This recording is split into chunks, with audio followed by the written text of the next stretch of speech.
Bueno, por sus decisiones cada vez es más evidente que el gobierno federal, el gobierno de Andrés Manuel López Obrador, ya capturó al Tribunal Electoral del Poder Judicial de la Federación. Las decisiones están muy claras, benefician directamente al gobierno. La última decisión es de permitir que el presidente hable en sus conferencias matutinas de temas electorales. Yo en lo personal estoy de acuerdo con eso, pero hay que decirlo, está prohibido en la Constitución. Y está prohibido en la Constitución porque el propio López Obrador pidió, después de la elección del 2006, que callaran a los gobernantes durante el periodo electoral. Bueno, contra la Constitución, contra lo que dice la Carta Magna, los magistrados del Tribunal Electoral le han dado la razón a López Obrador en una acción que francamente, Héctor, lo que demuestra es que han capturado al Tribunal Electoral. Es una situación realmente muy riesgosa, muy peligrosa para la democracia y muy indigna, profundamente indigna para estos magistrados, que no pueden ser más obsequiosos, más serviles, y por una mayoría tan grande, porque la captura es de 5-2. Son 7 magistrados y 5 son propiedad del presidente, y los otros 2 votan normalmente en contra de una manera inútil, con un agravante, Leo, muy importante, y es que lo que este tribunal falla, lo que decide este tribunal, no tiene apelación. No hay una siguiente instancia. Es un tribunal de última instancia. O sea que lo que deciden estos señores, como por ejemplo ahora, hacen una sentencia que es literalmente anticonstitucional, porque está negando lo que está mandado en un artículo constitucional. Bueno, eso no tiene apelación. En la jornada vergonzosa anterior que tuvieron, donde aceptaron nuevos partidos, echaron al único que odia al presidente, que es al Partido México Libre, de Felipe Calderón y de Margarita Zavala, y dieron entrada a todos los otros partidos, a 4 partidos creo, que son los aliados del presidente. O sea, es de un impudor verdaderamente vergonzoso el que estos magistrados se comporten de esa manera y que no parezca haber costo para ellos, un pequeño costo de opinión pública, y que no veamos a las víctimas en este caso, que son los partidos de oposición, frente a un tribunal que los va a batear una y otra vez a la hora de las elecciones competidas, a la hora de las elecciones impugnadas. Este tribunal va a ser el instrumento del presidente y de los partidos que quiera el presidente. Es una situación verdaderamente grotesca y trágica tener un tribunal de esta calaña, de este entreguismo, de este impudor en manos de un presidente que les pide que fallen contra la Constitución y los felicita en público. Estamos ya cerca del circo Ataide con todo esto.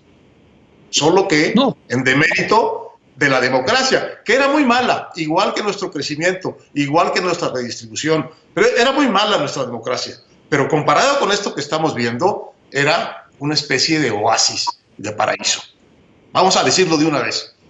Lo que está sucediendo hoy con la vida pública de México, el presidente, sus tribunales, la Corte, todo lo que ha capturado su Cámara de Diputados, mañana van a votar una ley absurda y por unanimidad, sin quitarle una coma. Bueno, lo que está pasando es realmente un retroceso de la democracia, una pérdida de las pocas cosas que tenía esta democracia hacia un universo político, de una concentración de poder, de una falta de autonomía, de una desvergüenza en la obediencia, en el servilismo, de poderes que deberían ser poderes de contrapeso hacia el presidente, que empieza a tener los rasgos, repito, de una parodia y de una tragedia, de las dos cosas. Pues hijo, muy duro, Héctor, pero yo coincido totalmente contigo. y lo que me da mucho coraje es que quien fue de los que presionaron más para cambiar ese sistema, abrirlo, liberalizarlo, democratizarlo, fue la izquierda mexicana, y ahora esa misma izquierda que ganó está en el camino del retroceso, Javier. Sí, creo que el tribunal siempre ha sido, digamos, el eslabón más débil del sistema que creamos o que se creó a partir de, no sé, mediados de los 90s. Y creo que es interesante tratar de entender por qué. El enfoque siempre fue sobre primero el IFE, luego el INE, los reflectores estaban sobre el IFE, ahora INE, se cuidó mucho cómo se creó esa institución, creo que se hizo un buen trabajo, creo que se creó una institución muy profesional, muy capaz, autónoma, etcétera. Todo lo que no sucedió con el tribunal, con el agravante que el tribunal corrige al IFE, ahora INE. ¿Por qué? ¿Por qué hicimos eso? No me queda claro cuál es esa historia. Porque sí hicimos un buen trabajo de construcción de instituciones respecto al IFE, ahora INE, pero no en cuanto al tribunal. No sé si tiene que ver con el gremio, con el Poder Judicial, con el gremio que siempre se ha mantenido aparte, no sé, pero como resultado ese tribunal siempre ha estado con el poder. Tal vez más ahora, como lo describe Héctor, pero yo desde que recuerdo sus decisiones, revirtiendo muchas de las decisiones del Consejo del IFE, etcétera, etcétera, siempre han sido decisiones poco claras, con poco sustento legal. En fin, tenemos ahí un serio problema y no se ve cómo arreglarlo. A estas alturas se ve muy complicado arreglarlo y sí es muy grave. Sí. Bueno, yo creo que esto que comentaba Héctor, muy importante, que las sentencias del tribunal son definitivas. Tú lo sufriste, Jorge. Al final del día debería alguien de revisar quizás las sentencias del tribunal, sobre todo cuando son inconstitucionales. Hombre, es que esto es increíble, que los jueces dicten que una medida es legal cuando es inconstitucional. Hombre, ¿no debería la Suprema Corte de poder decir, oigan, ustedes no, por más jueces que sean, ustedes no pueden pasar sobre la Constitución? Bueno, este es el viejo dilema o la vieja discusión que se remonta al 96, en realidad, cuando se crea el esquema actual, justo después de que, como se dice, se rompió la Suprema Corte y Zedillo creó esta nueva Corte. Se quiso desde el 96 mantener esta ficción muy mexicana, pero en el fondo también estalinista, de que derechos electorales y políticos, digamos, pero sobre todo electorales, no son stricto sensu derechos humanos. Entonces hay una ventanilla distinta para lo electoral. Sí. Código, hay un tribunal, hay una serie de cosas distintas. Desde el momento en que tú tienes esa diferencia, pues te topas con una contradicción. Yo la viví, pero muchos otros también, que es que si violan mis derechos humanos, pero el tipo de derechos humanos que están violando son electorales, entonces la ventanilla no es la Suprema Corte, es el tribunal. Pero no te alcanza, Leo, en ningún país, y menos en México, para tener dos instancias de última instancia, jurídicas, honestas, transparentes, independientes. No alcanza. O sea, a lo mejor en Noruega, no sé, aquí no. Y por cierto, en Francia tampoco y en Estados Unidos tampoco. O sea, ¿dónde resolvieron los grandes problemas electorales? En 2000 en Estados Unidos, incluso si hubiera llegado a eso ahora, en la Suprema Corte. No hay un tribunal de última instancia estrictamente electoral. Se utiliza el poder judicial existente para eso. La situación en Francia es muy parecida y en muchos países también de América Latina, aunque no todos. Bueno, ese vicio de origen, pues es el que estamos viendo ahorita cómo opera, y lo vamos a ver más grave, León, nada más para terminar este punto, en las discusiones que van a venir después de la elección de junio, porque va a venir todo el litigio que Héctor ha mencionado tantas veces.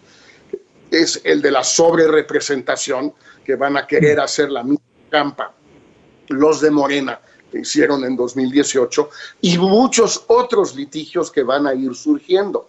Pues todos esos van a acabar en la buchaca del tribunal, y ya sabemos que ese tribunal es una dependencia del gobierno de turno.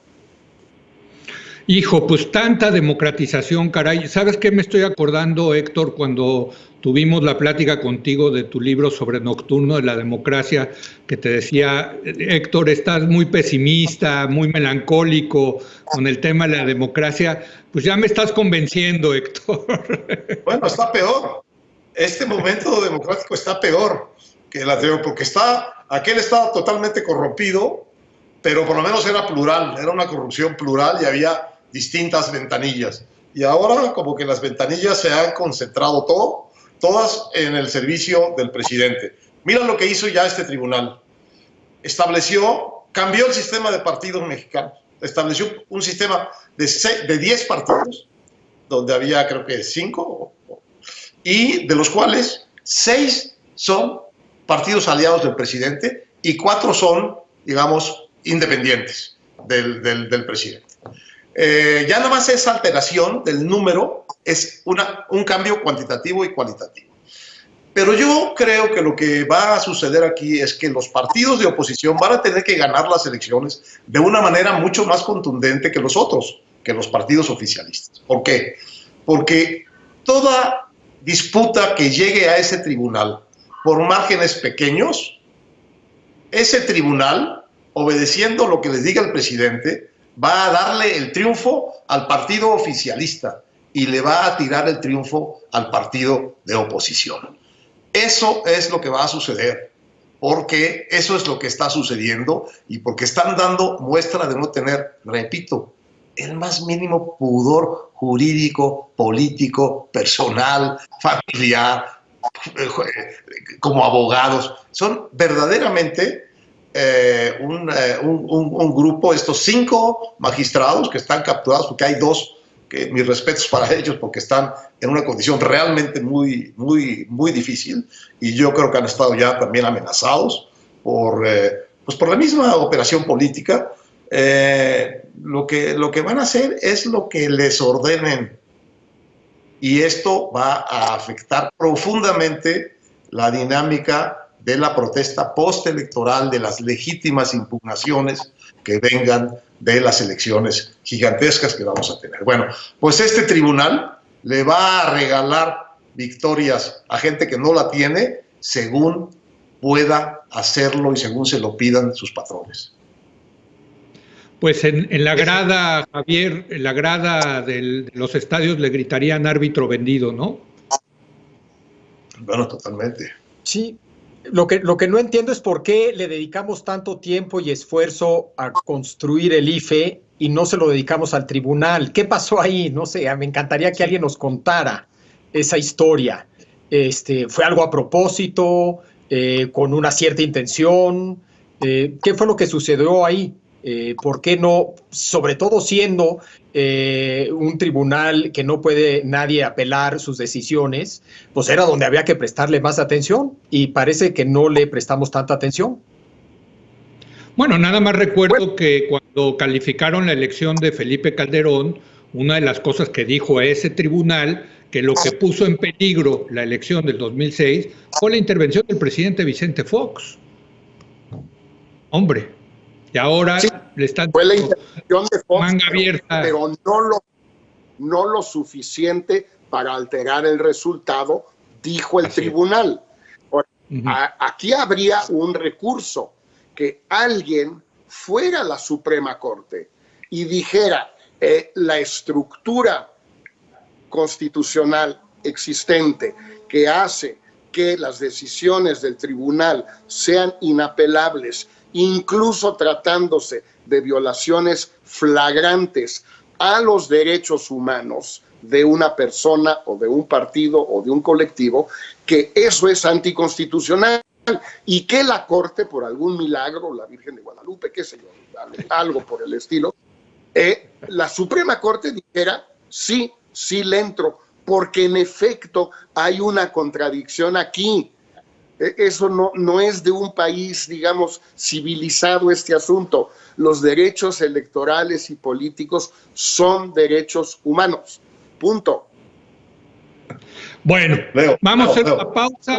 Perdón, sí, Héctor, tú quieres decir. Un comentario más de salida, porque estoy muy pesimista, pero no tanto como para creer que todas estas maniobras, en cierto modo desesperadas en que está incurriendo el presidente, tanto con el dinero para sus clientelas como con la captura de los... Todas estas cosas, yo estoy pesimista respecto de que se está logrando, pero no estoy pesimista respecto de que le van a funcionar.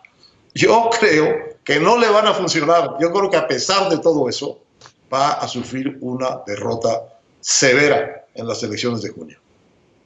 Eso es lo que... Bueno. Yo ahorita veo la apuesta, o cuéntanos los últimos resultados del modelo de Oráculos. Ya vamos a salir dentro de una semana y se los voy a contar, va a ser público para que lo vean, así que no van a poder ver ustedes. Bueno, vamos a hacer una pausa y regresamos con el comentario semanal sobre el COVID-19 en México.